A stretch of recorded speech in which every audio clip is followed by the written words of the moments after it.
こんにちは、お手紙ヤギです。今日はちょっといつもと違う感じでお届けしていますが、この次にちょっと長めの動画を出そうと思って今作っているところなんですけど、それがちょっと時間がかかりそうなので、その長い動画を出す前にちょっと雑談でも撮ってみようかなと思って今日は撮り始めています。今日はちょっと今画面に見えてますけど、スカーフを1枚作ったんですよ。ちょっとカメラ動かしますね。見えますかね。こんな感じの、ごめんなさいね、ちょっと見えづらくて。こんな感じのスカーフなんですけど、これがこの間東京ヤンクロールでムーリットさんで買ってきたこのパターン集に載っている、フェリッツのスカーフだっけ？フェリッツのスカーフっていうパターンで編んだものなんですよ。それでこのスカーフにはタッセルが3つつくんですけど、ちょっと今さっき練習で1個作ってみたんですけど、こういうタッセルが3つつくんですね。で、私タッセルを作ったことがなかったので、さっきインターネットで作り方を調べて試しに1個作ってみたんですけど、今日はこれを作りながらなんか軽く雑談でもしている動画を撮ろうかなと思っています。いつも作ってる動画をどんな風に作っているかっていう話をしようかなって今思いついたんですけど、私ね、おしゃべりが全然上手じゃないんですよ。なのでいつも何をしゃべるか台本書いてるんですよ。しかもどんなことをしゃべるっていう箇条書きみたいな大まかな感じではなくて、もう本当に一個一個のセリフを全部台本に書いていくみたいな戯曲みたいな感じにすごい作り込んで、そんぐらいしないと本当にスラスラ喋れないので、それをやっているんですよね。で、台本書いてそれを音読して喋った感じも違和感がないかすごい確かめてから撮ってるんですよね。なのでめちゃくちゃ時間が手間もかかる作業なんですけど、前はねそんなことせずに普通にカメラの前に立って思いついたことを喋るっていうスタイルで最初の方はやってみてたんですけど、なんかそれが本当に後で自分で見返した時に全然喋れてないなっていう風に思って謎に落ち込んじゃうのでなんかそんなので落ち込むぐらいだったらちゃんと台本書いてやろうってなって、途中からそういう風にしてます。なんか皆さん本当に編み物 YouTuber さんって最近いっぱいいますけど、皆さん本当におしゃべりが上手ですごいなって思ってます。私今のやり方だと本当に手間がかかるので、編み物する時間も削られるので、たまに何やってんのかなって思う時とかあるんですけど、なんかそれでもこういうやり方で続けていったらそのうちもっとうまく喋れるようになるかなってなったらいいなっていう感じでと今のところそんな感じでちまちま台本を作って撮ってます。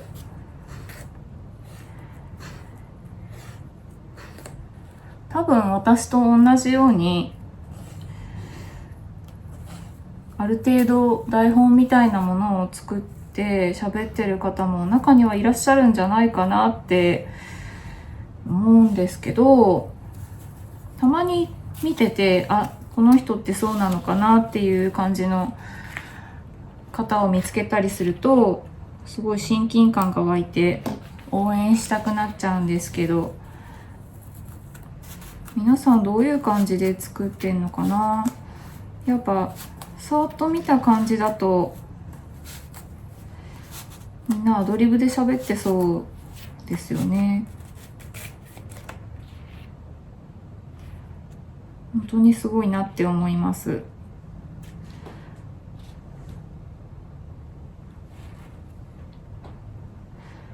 なので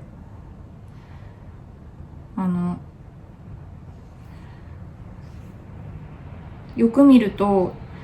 私喋ってる時にiPad で台本見ながら喋ってんですけど、その iPad をチラチラ見てる感じとかよく観察するとわかると思うんですけど、なんか見づらいとかって思うかもしれないんですけど、日々そんな感じで自分なりに工夫してやっているので、温かい目で見てくださったら嬉しいなと思います。よし、タセル作り慣れてないので結構難しいです。このフェリッツのスカーフなんですけど、フェリッツっていうのはね、ムーリットさんで販売している糸の名称なんですけど、私は指定糸は買ってこなかったので、家にある毛糸の中からこのね、でっかい工業紙のモヘアと、あとなんかうちにある毛糸の中では一番古そうなこの赤い毛糸、湯沢屋のメリノクイーンっていう糸なんですけど、これがずっと家に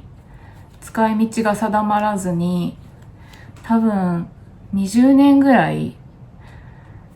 在庫としてあったやつなんですけど、この赤がね、すごい綺麗な色なんですけど、なんかこう、なんて言うんだろう、サンタクロース感というか、もしくは還暦っぽさを自分は感じてしまって、なんかどういう風に何を編めばいいのか全然わからずに、でも捨てるのも忍びなくて、ずっとうちにあったものなんですけど、なんか引き揃えたらいい感じになるんじゃないかなと思って、今回はこんな感じでね、モヘアと引き揃えてみたんですけど、なんかいい感じになったんじゃないかなと自分では思っています。東京ヤンクロールではたくさん買い物をしたので、インスタグラムの方でもちょこちょこ何買ったかっていうのを記録していってるんですけど、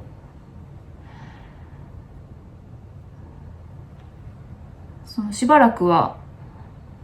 ヤンクロールで買ったものを使っていろいろ作っていこうかなと思っているところです。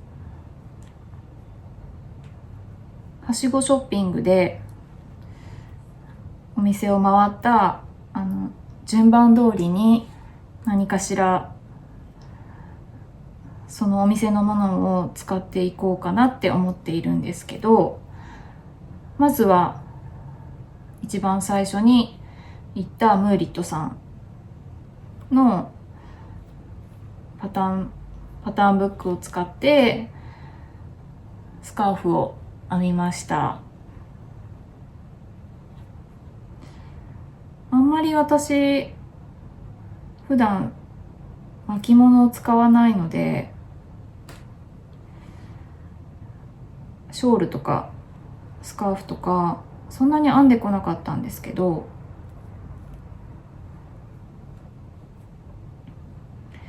せっかく編んだのでね、できればこの冬の間にお出かけする時とかに使っていきたいなとも思っています。なかなか達せるって難しいですね。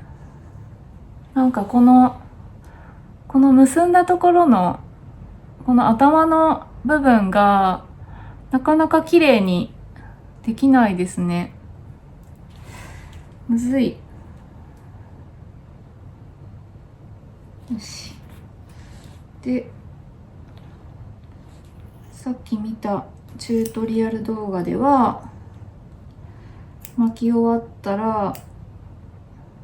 輪になってる部分を切って、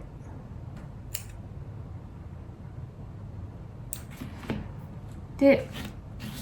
整えて、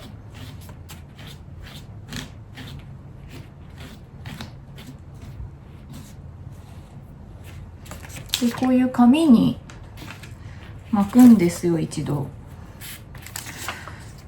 パターンブックでは約8センチのタッセルを作ってくださいってあったので、ここから8センチ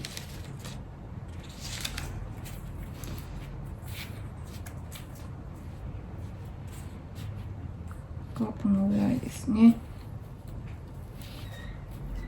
このぐらい。これで紙に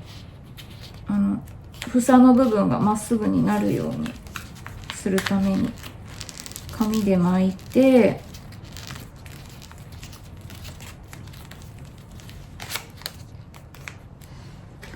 で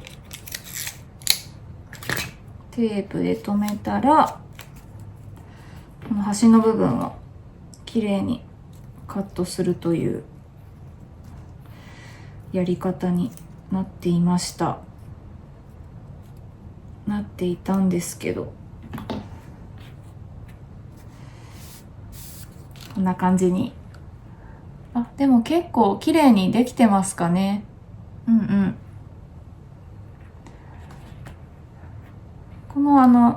これを三角のスカーフの背中の角の部分と、こう巻いた時の前に来る端に両方、ここですね、ここに1個ずつつけるっていう感じのデザインになっています。あと1個だね。こんな感じに本当に台本がないとこんな喋りがど下手なんですよね。なので沈黙ばっかりになって申し訳ないです。しかもちょっと動画回す前に全くのアドリブだと本当に何喋っていいか分かんなくなると思ってちょっとだけ喋ること考えたんですけど、でももう喋ろうと思ってたこと全部喋っちゃった。なので早速沈黙になっちゃってるんですけど、すいません。あと皆さんなんか編みながら撮るじゃないですか。あれもいいなってすごい思うんですよ。なんかやっぱ編んでる作業の時ってついでに動画も撮ったら効率もいいですもんね。なので私も最初そのやり方をやろうとしてたんですけど、そもそもが口下手の上になんか手元で作業してると本当に頭が回らなくて何も喋れなくなっちゃったんで、ちょっとよかったら、最近私のチャンネルを知ったという方は多分ご覧になってないと思うんですけど、初期の方の動画を見るともう本当にやばいことになっているので、見ないでほしいなって思うんですけど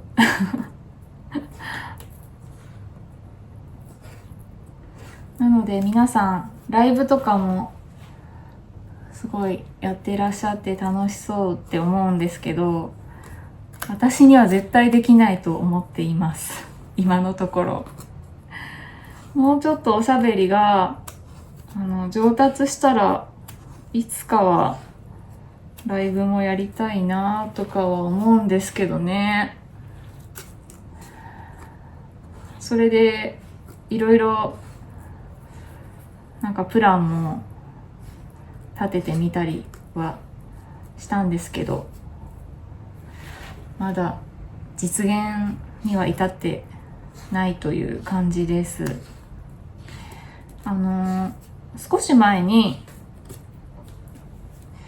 白いソックヤーン、いろんなメーカーのものをいろいろ買って比較するっていう動画を出したことがあったんですけど、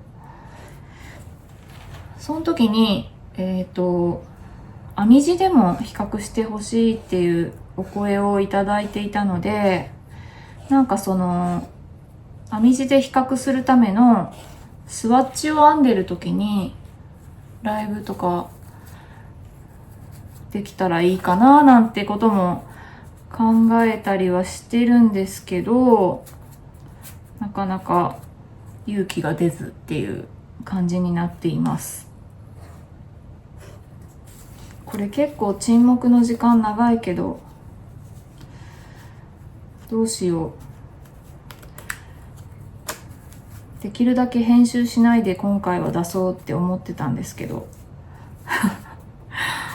早送りにしようかな。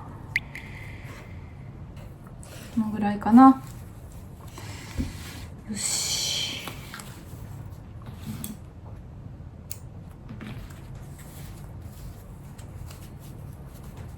そういえばもうクリスマスが近いですけど、皆さんお家でクリスマスで何かしたりしますか？私本当にめんどくさがりなので、うちにね、そんなクリスマスの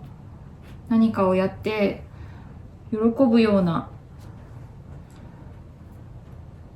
子供とかもいないので、結構なあなあにいつも過ぎていくんですけど、最近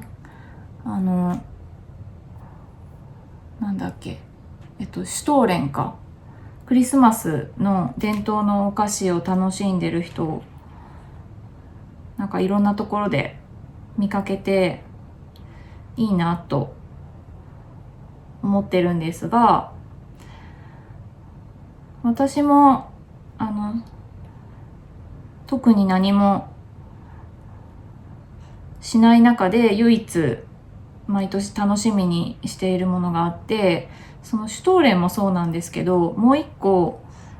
パネトーネっていう、やっぱりこれも保存用のスイーツみたいなものがあるんですよ。パネトーネ種っていう何の名前だっけ、パネトーネ、酵母の名前だっけな。なんかすいません、曖昧で申し訳ないんですけど、パネトーネ種っていう種類の多分酵母だったと思うんですけど、それが結構長期保存の効くもので、それで作ったなんていうか菓子パンみたいな感じのものがあるんですね。それをいつもどこかしらで買ってきて食べるっていうのが私の唯一のと言ってもいいぐらいのクリスマスの楽しみなんですけど、シュシュトーレンも美味しいですよね。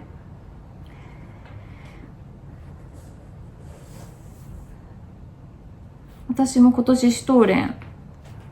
あれですね、なんだっけ、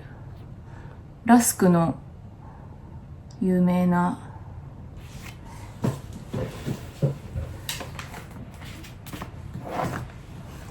なんだっけ、ラスクの有名な、東京ラスクの有名な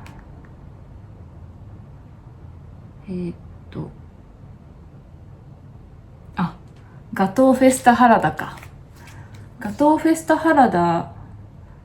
で出てたシュトーレンをね、今年は夫が買ってきてくれて食べたんですけど、それも美味しかった。でも私の中で一番印象に残っているのが、大学生の時に家庭教師をしてたんですけど、その家庭教師で教えに行ってた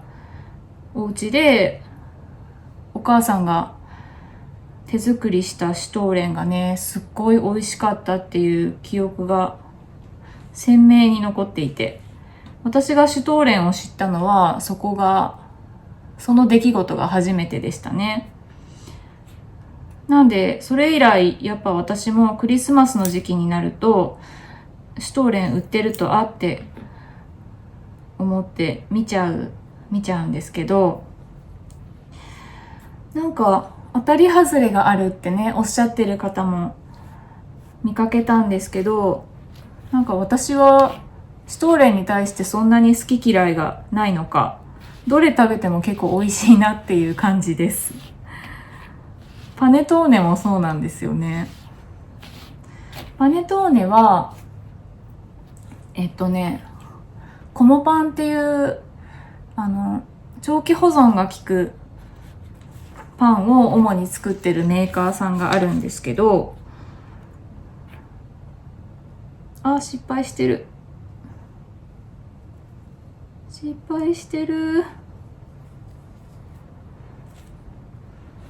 コモパンっていうね、長期保存できるパンを作ってるメーカーがあって、結構スーパーとかでもよく見ると置いてあったりするんですけど、そこで出してるパネトーネを、なんで食べたのかな。なんか昔職場で一緒に働いてた人が親戚にもらって食べきれないからって言ってお裾分けしてくれたやつだったと思うんですけど、それがすごい美味しいってなって、何これ美味しい、何なのってなって調べて、どうやらコモパンっていうメーカーが作ってるパネトーネっていうものなんだっていうことを、あれはいつだったかな、10年前ぐらいかなに知って、それで自分で買うようになりましたね。なんかパネトーネどういうものかというと、なんて言ったらいいんだろうな、なんかシフォンケーキみたいな、シフォンケーキに近い形の背が高い、中に空洞がある形状の型で作った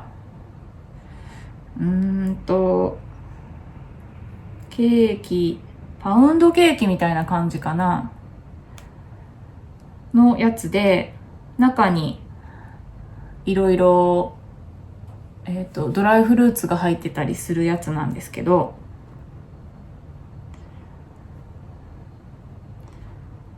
それがすごい大好きになって、でパネトーネを知ったのはそれがきっかけっていう話でしたね。そうなんですよ。でコモパンってなんかスーパーとかで見かけるのはあんパンとかジャムパンとかで、パネトーネは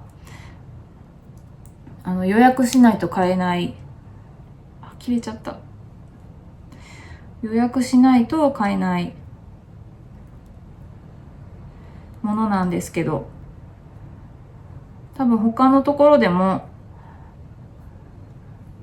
この時期だったら売ってるとこがあると思うので、思い出したらちょっと探してみてください。これ大丈夫かな、大丈夫かな、まあいっか。なんかギュッて引っ張ったら切れちゃったけど、まあいいや。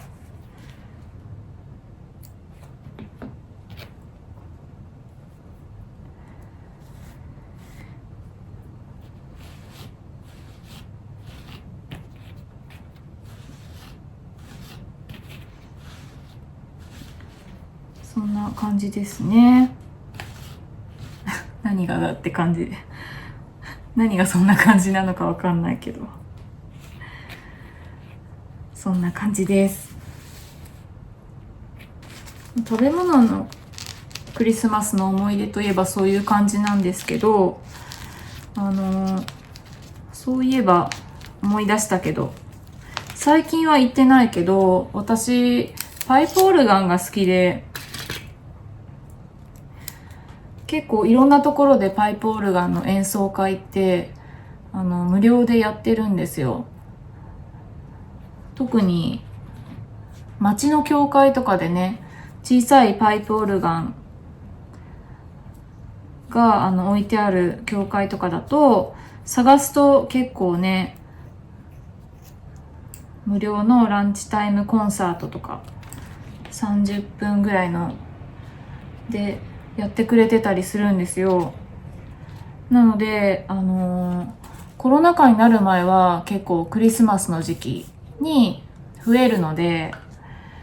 楽しみにしていて、たまに有給取ってランチタイムのコンサートとかに見に行ったりしてたんですけどね。コロナ禍になってからそういうのも全部中止になってたので、なんか忘れちゃってたんですけど、街の教会だけじゃなくてコンサートホールとかもね、大きいパイプオルガンが置いてあるところがいくつかあるんですよ。都内もそうだし全国にもあるので、たまにそのどこでやってるっていう情報を仕入れて、ここ行けそうだなっていうのがあったらコンサートホールだと結構夜の時間もやってるので、なんかもう定時で仕事を終えたら急いで行くみたいな感じで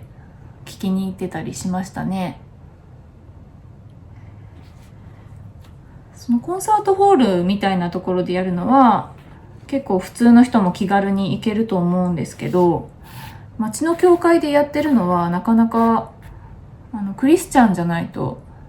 ね、立ち入るのに少し勇気がいるというか、理由がないので行く。なのでちょっと勇気がいるんですけど、でもパイプオルガンって本当に建築物と一緒で、教会によって全然違うんですよ。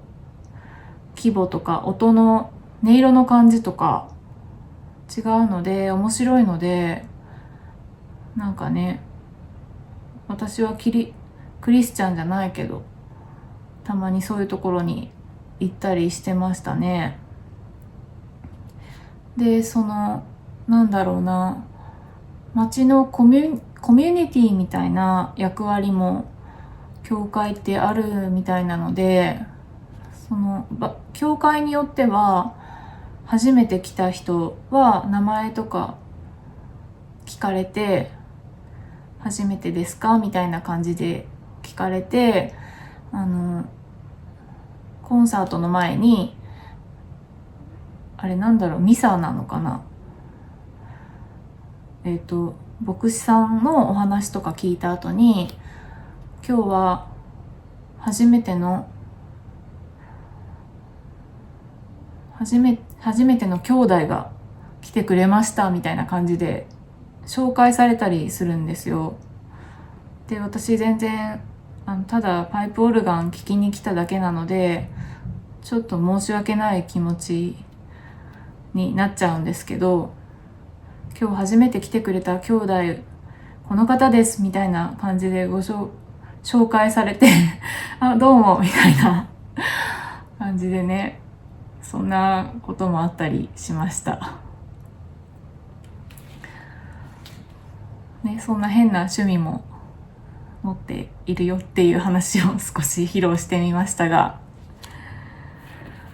こんな感じで、私台本がないと本当に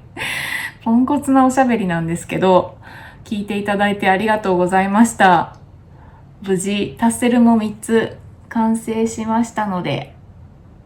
水通しが終わったらこれをくっつけて完成になります。それでは今日はここまでです。また次にね、長い動画も出す予定なので、そちらも見てくださったら嬉しいです。それでは次の動画でお会いしましょ